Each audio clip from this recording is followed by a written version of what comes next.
Redstone na yung tayong mananampalataya, yung kanya-kanya tayo ng mga ngaso, mayroon tayo makakahuli ng usa, makakahuli ng yung kung tayo nag-aaral ng salita ng Diyos, tayo hilingin natin kay Lord kung ano yung makukuha natin. Kaya siguro kay Pastor, karni siya, gulay lang muna ito. Pero ito lang sa muling kuting karagdagan ito kasi parang naisip na rin ni Pastor ito yung spiritual na pagkain sa tagdang panahon. Ito yung mensahe ng ating Propeta Brother Branham. Bago tayo mag-umpisa mga kapatid, tayo tumayo muna lahat. Tayo manalangin. Lord, pagpunta kayo ng tagilang Diyos na magpahirap sa lahat. Lord Jesus, maraming salamat Lord sa gabi nito Panginoon na pinakalaban mo kami muli Lord ng kalakasan, pagkakataon Lord na kami makapag-fellowship Lord dahil habang may pagkakataon pa Lord ka dahil sinabi ng propeta na Lord na darating ang panahon na isasara Lord ng mga gawain mo ito Lord God, ang gawain mo Lord God. Salamat muli Lord sa preview sa gabi nito Lord God na hindi po sa lugar ito muli kami sama-sama magpuling magpasalamat sa iyo Panginoon. Itas mo yung dakilang pangalan Lord God. Pasalamatan ka sa lahat ng kabutihan mo sa aming mga buhay, Lord. Nandiyan ka lagi na nag-iingat sa bawat oras, bawat minuto, Lord. Sa isang linggo mo, Lord God, na gawin, Lord God, iningatan mo, Lord. Maraming salamat kayo ng Lord God. Lord, ano naman ang mga pagkukulang, Lord. Patawarin mo kami, Lord God, at patuloy na dalangin, Lord God, at patuloy na dadagan mo, Lord, ang pananampalataya. Turuan mo kami paano manalangin, turuan mo kami paano mabuhay ayon sa iyong kalooban, Lord. At patuloy mo patatagin, Lord, ang pananampalataya ng bawat isa sa amin, Lord God. Lord, sa gabi ito, Panginoon, ikaw mo din siya na mangusap sa bawat isa sa amin, Lord. Buksan mo, Lord, ang nakalain na pagmanaw, Lord God. Patuloy mo kami turuan gabayan sa iyong salita. Salamat din, Lord, sa ating tayo. Pinupuli ka na ito. Pasalamatan. Ito ang dalayan sa pangalan ni Jesus. Amen. So, ako tayo nakakaupan na.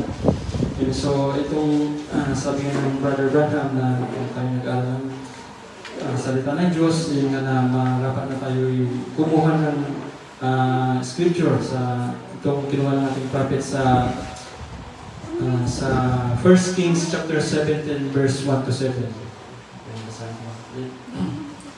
So, ito po ang sabi ng unang hari sa verse 1, sabi niya, at si Elias na Tisbita nasa nakikipamayan sa Galaad ay nagsabi kay Ahab, buhay ang Panginoon, ang Diyos ng Israel na ako'y nakatayo sa harap niya, hindi magkakaroon ng hamog o ulan man sa mga taong ito, kundi ayon sa aking salita.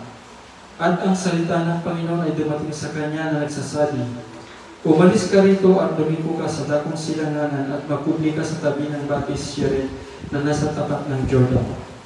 At mangyayari na ikaw ay iinom sa batis at aking iniutos sa mga uwak na pakanin ka roon. Sa gayoy na paroon siya at ginawa ang lahat ayon sa salita ng Panginoon, sapagat siya'y pumaroon at tumahan sa tabi ng Batis Shered at na nasa tapat ng Jordan, na dinadalhan siya ng tinapay at naman ng mga uwak sa umaga, at tinapay at naman sa hapon, at siya'y umiinom sa batis. At nangyari pagkaroon ng sangayon na ang batis ay natuyo sapagkat walang ulan sa lupain. Pagpalain ng Diyos ang pagbasa ng kanyang salita. So ito po yung kinuha ng ating mga propeta sa aklat ng unang hari. Ngayon nga makita natin itong buhay ni Propeta Elias. Alam niyo po na sabi ng prophet na si Propeta Elias ay isang yung matapang tao, isang magaspan, rugged, sabi niya kasi yun nga na kung titignan natin, sabi ng propeta na kunti lang talaga yung kaalaman natin patungkol sa propeta kasi kunti lang yung description niya dito sa Bible, sabi ng prophet. Yung nga na siya simpleng tao lang, na namuhay siya, yung nga yung David niya, David lang ng uso, pero hindi na namin siya na Diyos. Yung nga na makikita natin na ang Diyos gumagamit siya na yung simpleng tao, hindi yung kumuha sa mga nag-aaral sa mga malalaking Bible school. At yung nga sa panahon ito, sa panahon na lumabas si Prophet Elijah, ito rin yung panahon na nagkaroon ng hari ang Israel na sabi dito ng prophet na ito yung pinakamasamang hari, si Hari Ahab. Ito yung, kasi nagmula na marami nang dumaan na mga hari, sa Haring Solomon, may mga maraming hari na talagang masasama, pero sabi ng propeta na siya yung pinakamasama sa lahat. Kaya yun nga na itong pinadalahan ng Diyos yung yung Israel, kasi yung hari nila ay talagang masama. Kasi yun nga, kung makita natin, mababasa natin doon sa scripture na ito nagkaroon sa ng asawa na si Jezebel na talagang iba rin yung spirito nito. Kaya sapagkat nasabi ng Diyos na sapagkat hindi hahaya ng Diyos ang kasalanan ng walang kaparusahan. Kaya yun nga, talagang sa kasamahan ng hari ito, talagang masama yung buhay ng mga Israelita noon. Kaya yun nga, nagpadala ng isang propeta, yung isang propeta nito na magsasabi niya, ganito ang sabi ng Panginoon, yung magsasalita sa talaga ng thus saith the Lord. Kasi yun nga, sabi ko kasi kanina, tama rin na may sinishare na po kanina kasi meron kaming financial wellness sa Deluxe Hotel ngayon. Kaya lang yung invite ko, talagang kaparanan din ni Lord na hindi mag-artist kasi baka malilate ako. Paano yun? Ako yung inatasan ni Pastor na mag-share, sabi ko. Pero talagang napakabuti ni Lord gumawa ng paraan. No? Inantay ko kasi pinapapasok na kami, 4:45. Mag-start na po sabi ng yung facilitator namin. Sabi ko sa inantay ko yung invite ko, sabi ko, pag hindi ito dumating ng 5:30, alis na ako, sabi ko. Pero praise the Lord kasi ng 5:45 nag-chat siya na pasensya na, hindi ako makaka-attend. Sabi niya kaya, ito na yung sign. Kasi tamang-tama din na tinamingan ko rin yung doon sa kasi yung kasama kong agent din doon umatin daw sa Church of Christ. Parang born again din, sabi niya. Pero sabi ko sa kanya, sinira ko sa kanya yung itong mensahe, alam mo sis na mayroong mensahe sa ating panahon. Sabi ko na nagbabago, magmula sa panahon nila Adam at sa iba, may mensahe yan. Sa panahon nila Noah, panahon ni Moises, panahon ni Jesus Christ, itong iglesia dumaan yan. Yung panahon natin ngayon, alam mo ba yung mensahe sa panahon na natin ngayon? Sabi ko, tapos tinanong ko siya kung tinanggap na ba niya si Jesus Christ. Tinatay mo ba siya, sis? Oo, yung ano. Oo, sino ba yung hinatay mo? Di ba isa lang ang Panginoon, isa lang ang Jesus Christ? Sabi ko, kung tinanggap mo siya, nandiyan na si Lord. Sabi ko, yun nga na iba yung mensahe dito sa atin. Kung narinig mo na yung rapture, sabi ko, hindi pa na narinig daw. Sabi ko, yung rapture, ito yung pag-agaw ng Panginoon sa mga mananampalataya. At huwag ito rin ay na naintindihan mo yung mensahe sa kapanahonan na rapture ka na rin. Yung millennium, narinig mo na, hindi pa, sabi na kaya. Habang naghihintay kami doon talagang sinisyan ko siya, sabi ko sa kanya na, sis, nakapagpabaptize ka na ba? Oo. Isipin mo mabuti sis kung ano ka binaptisan. Sa ngalan ng Ama, Anak, ng Espiritu Santo, o kay Jesus Christ. Sa ngalan ng Ama.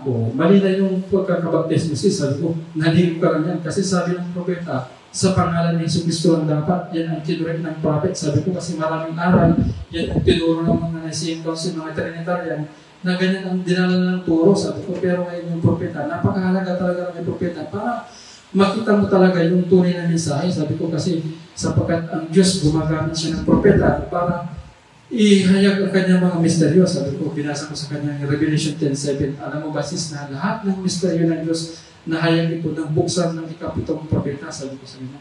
Kaya yun nga, nakikipin siya. Kaya sabi ko sis, alam mo ang kaligtasan, predestination yan, sabi ko.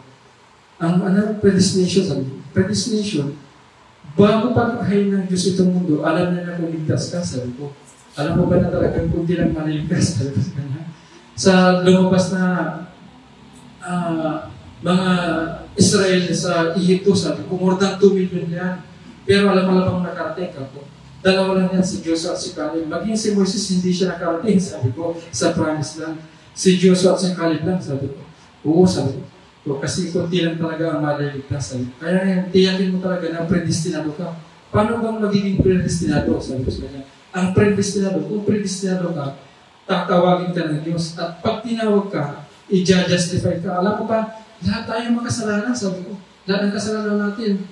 Kasi yun nga, hindi natin alam na nandito tayo. Pero pag ikaw ay predestinado, i-justify ka lang yun. Yung kasalanan mo, burado na sa Diyos yan. Isasanctify ka, sa kay glorify ka, sabi ko sa ganyan. Kaya nabibless na doon sa narinig niya, sabi ko ganyan talaga. Sis, marami tayo pang mapagdadaanan. Kaya yun nga na, paano na rin yung oras. Kaya tingga ko, nag-fix na rin sa higap na nag-ati na sila sa visitor. Kaya ito na yung sign, siguro para makadalo ko. Parang nagbubulong si Satanas na parang magpapasa kung mag-share ito. Sinabi lang ko yung pastor. Salamat kay Lord talaga na siya yung gumagawa ng kaparaanan na yun nga, parang itatrap tayo na si Satanas pero yun nga na kahit hindi man nalo yung invite ko doon kasi yun nga para makapagpasok kami ng client, mayroong ginawang program ng Banyo Life na meron silang facilitator na mag-speaker ng pagtungkol sa financial management, financial seminar, para mag-host namin yung isang client, kaya lang hindi siya dumalo. Kaya talagang napakabuti ni Lord talaga. Yung nga ito sabi ng prophet, na ito yung mensahe na ngayon, ito yung tinitito po sa isang spiritual na tagtuyot sa araw nito. Yung nga tagtuyot mga kapatid, kasi may isang malaking spiritual na tagtuyot, yung nga kagutuman, hindi lang.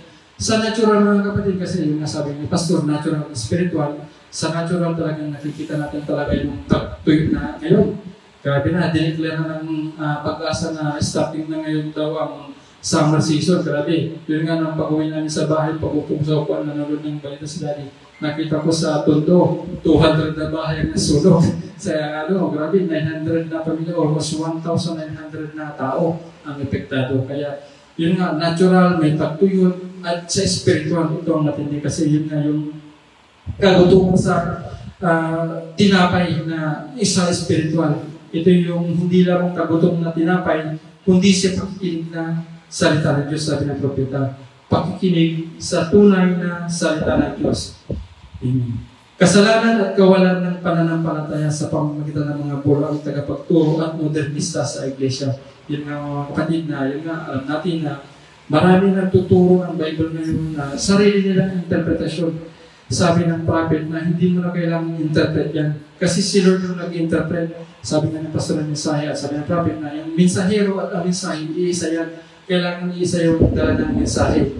At yun nga, ito patuloy na tingnan natin yung sa buhay ni Elias na yung si Elias ay binigyan siya ng isang lihim na tako ng Panginoon na doon siya inilaan ng Diyos na doon siya titira sa panahon na ito ng tagtuyot. At yun nga, mapala tayo mga kapatid dahil kahit nakikita natin sinabi ng prophet na mayroong kagutuman ngayon, spiritual, sumalit mapala tayo mga kapatid kasi sabi nga ng pastor, kahit 10 years hindi tayo maubusan ng pagkain. Amen. So, kasama natin ang Panginoon, nandiyan nagbibigay ng mensahe, yung fresh na pagkain natin. Talaga napakapalad natin mga kapatid na itong mensahe natin talaga na meron tayong direksyon. Kasi yun nga, yung mga ibang churches na nag-fellowship ngayon, nag-aaral sila ng Bible, nag-fellowship sila, pinuara po yung mensahe ng mga kapatid. Paikot-ikot lang sila, katulad lang sila ng mga Israelita, naglagay sila papunta sa Promised Land. Paikot-ikot lang sila sa wilderness. Ganun yung nangyayari sa kanila paging mga churches ngayon. Pero mapala tayo mga kapatid dahil nakita natin itong mensahe. Nandyan yung supply ng ating mga Panginoon na pagkain sa ating spiritual na buhay. Pagkain natin sa kapanahonan natin talaga ngayon. Kaya talagang napakapalad natin mga kapatid. Yun nga sabi nga ni Brother Johnny, 10,000 word, 10 billion na message. Yun nga, ito yung kayamanan natin talaga mga kapatid. Ito yung mensahe na talagang meron tayong kapayapaan dito. Amen. So, bless the Lord. At yun nga, sabi ng prophet dito na ito na lang po mga kapatid para medyo katunan lang si Pastor namin. Amen. So, yun nga na ang Diyos binubulat na yung mga tao na talagang yun nga sabi ng propeta na itong mensahe natin para lang sa mga special na tao. Yun nga, hindi lahat na nagbabasa ng quotes, nagbabasa ng message ng prophet, nakikita nila itong nakikita natin. Para sa special na tayo ito. Kasi yun nga, pinili lang talaga yung tatanggap nito. Amen. So, yun nga, dito, sa karamihan ng denominasyon, karamihan ng mga nag-aaral sa Bible school, yun nga, yung sarili nilang interpretation ng pinapaliwanag nila dito. Amen. So, praise the Lord. So, pala tayo dahil nandiyan yung propeta na nagbigay sa atin ng clear at gusto ng malinaw na paunawa dito sa salita ng Panginoon. So, yun nga na sinabihan ni Propeta Elijah si Ahab sa kanyang kasalanan, na yun nga na sinabi niya kasi yun nga, yung kasalanan hindi papabawalan ng Diyos na walang kaparusahan niya kasi yun nga nagtagda ng Panginoon, meron na siyang binitawan na batas. Sabi ng prophet na kung may ginawa ng Diyos na batas yan, hindi pwede tayong walang kaparusahan katulad dito sa atin sa natural law. Sa natural law, di ba, pag tayo ay sa pagdadrive, kung tayo ay nag-drive at nahuli tayo ng LTO na hindi tayo nakapag-renew, meron tayo talagang kaukulan na kaparusahan, meron tayong penalty. Kaya yun, dito rin sa kasalanan, yung sabi ng Diyos na ang kabayaran ng kasalanan ay kamatayan, na yun, hindi talaga papabayaan ng Diyos siya, sinalita niya, kaya nga, nakaumang na talaga itong doon sa kaparusahan.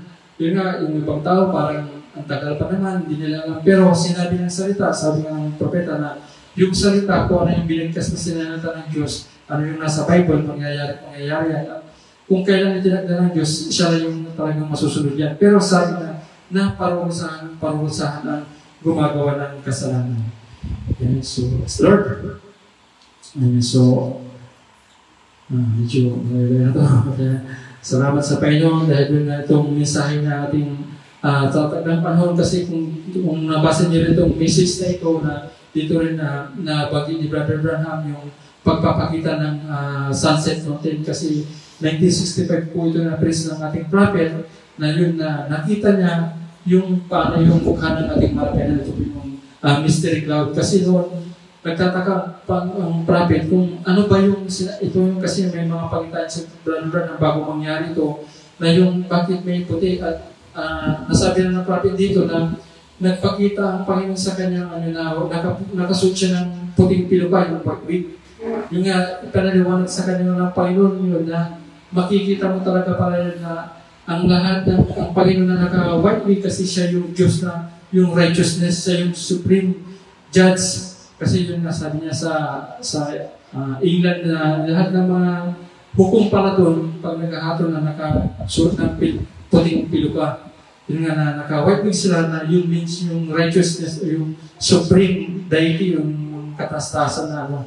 Kaya yun nga nakita ng prophet yun na ang Diyos talaga na hindi niya pinapabayaan ng tao, na yung nakita niyang vision noon, kasi yun nga hindi pa niya masyadong kabisado yung sa mukha ni Hoffman, drawing niya ni Hoffman kay Jesus Christ noon, na yun nung napakita sa kanya yung cloud, kasi nandun nakita niya yung cloud doon, nung puputok yun, nung lumabas yung cloud, nakita niya yun. At nung nailahal sa magazines, tinuro niya yung mga membro na makikita niyo ang mukha ng Panginoon kung ipapakanan niyo. Sa tamang pagpapaikot yung sa right na pagpapaikot, makikita mo yung mukha ni Lord na ito yung mga kapatid yung naka-white wig. Kaya yun nga din, pinapakita rin niya na sabi nga ng mensahe niya, Pastor, yung righteousness, yun nga talaga na kailangan din tayo talaga mabuhay ng righteousness, yung kaputi, kasi yun nga yung sa Romans 17 na ang kahalan ng Diyos ay hindi yung pagkain mo, kundi ito yung pamumuhay ng katwiran, yung sa kagalakan sa banal na espiritu, at yung pamumuhay sa matuwid sa harapan ng Panginoon. Kaya yun nga mga kapatid, napakahalaga talaga na mabuhay tayo, maglulumakad tayo sa kalooban ng Panginoon. Yun ano yung sinasabi ng Panginoon natin instruction ngayon, kasi yun nga yung message natin ngayon, yun yung kailangan natin na gawin sa panahon ito. Yun nga, nagpapasalamat ako kay Lord dahil yun nga, meron kami nabuksan rin ni Pastor na isang Bible study, kasi yun ang lagi kong prayer na Lord, dahil mo ko sa taong may bighi na mapagsishare namin, katulad ng yung prayer natin dito na magkaroon ng Bible station. Yun nga, salamat kay Lord, kasi nung nakusap ko itong kapatid ng kaklase ko ng Monday na yun nga, nalaman niya na nakwento niya sa akin, meron siyang sakit daw. Sabi ko sa kanya na hindi galing sa Diyos yung sakit, galing kay Satanas yan. Pero yun nga, meron tayong authority na magpalayas yan, sabi ko sa kanya. Yun nga, nireregalo ni Satanas yan, pero huwag mong tatanggapin, sabi ko sa kanya. At yun nga, sabi ko sa kanya na kailangan na magkaroon ka ng ito, sabi ko sa kanya na para malaman mo yung mensahe, kami naghahanap kami ni Pastor na matuturuan. At kung gusto mo, ipagpipin ka ni Pastor para sa kagalingan. O sige kuya, sabi niya, kaya o sabi ko, ihanda mo kasi ito rin yung kausap ko yung asawa niya noon na magdadrive din sa atin sana doon sa van. Kasi yun nga na, nung kakunta ko yun, sabi ko sa kanya, ano trabaho ni Mr. mo? Nagdadrive siya ng van, sabi niya, kaya nung nagkahanap tayo ng Monday, pero yung nga nung may kinuntak si Brother Dominic at yung Sister Jackie, na nakuha na tayo. Kaya sabi ko na may nakuha na sila ng sasakyan. Sabi ko, di ba nita, marami pa naman panahon, pwede ka na makuha na mag-drive. Sabi ko kaya. Yun, sabi ko na kailangan na maglingkod tayo kay Lord, kasi yung panahon natin ngayon, tignan mo yung buhay mo dito kasi dito sa lupa, temporal lang tayo, alis tayo dito lahat. Saan ka pupunta? Sabi ko. At yun nga, salamat kay Lord kasi natuloy nung Wednesday yun na samahan ko sa pastor na siya doon. Kaya lang wala yung asawa niya, pati mga anak niya kasi mag-exam din. Pero yung may dalawa siya na doon at saka yung kapitbahay ay pamangkin niya. Pero salamat kay Lord na sana magpatuloy sila, kung bibigyan sila talagang magpapatuloy din sila tatanggap ng mensahe kasi yung sabi ng pastor na basic lang yung naituro ng Wednesday, yung mensahe sa kapanahon at talaga makuha natin talaga ngayon kasi yung itong panahon natin, panahon ng tagtuyot o tagutong spiritual at natural, subalit prepara tayo dahil binigyan tayo ng Panginoon ng spiritual na pagkain, yung pagkain sa ating takdang panahon. Nasabi ko sa kanya na kung yung pagkain na kakainin mo yung luma, masisira yung katawan mo, hindi nito magbibigay ng kalakasan, magkakasakit ka pa, ikamamatay mo pa. Pero yung pagkain na mensahe sa ating kapanahonan, ito yung magpapalakas sa iyo. Salamat kay Lord nga na aming Bible study doon, sana patuloy sila kasi meron din siya mga anak na sabi ko kung gusto mo meron siya na singer, sabi ko na gamitin mo kay Lord yung talent mo pagka kung gusto mo maging song leader ka, sabi ko tapos yung mga anak din niya na sana kung talagang maglilingkod sila kay Lord gamitin niyo yung talent niyo para kay Lord, sabi ko kaya salamat muli. Di ko nakabar para si Pastor na magdagdag at sana nakapagbigay ng karagahan ang sabi. Lord.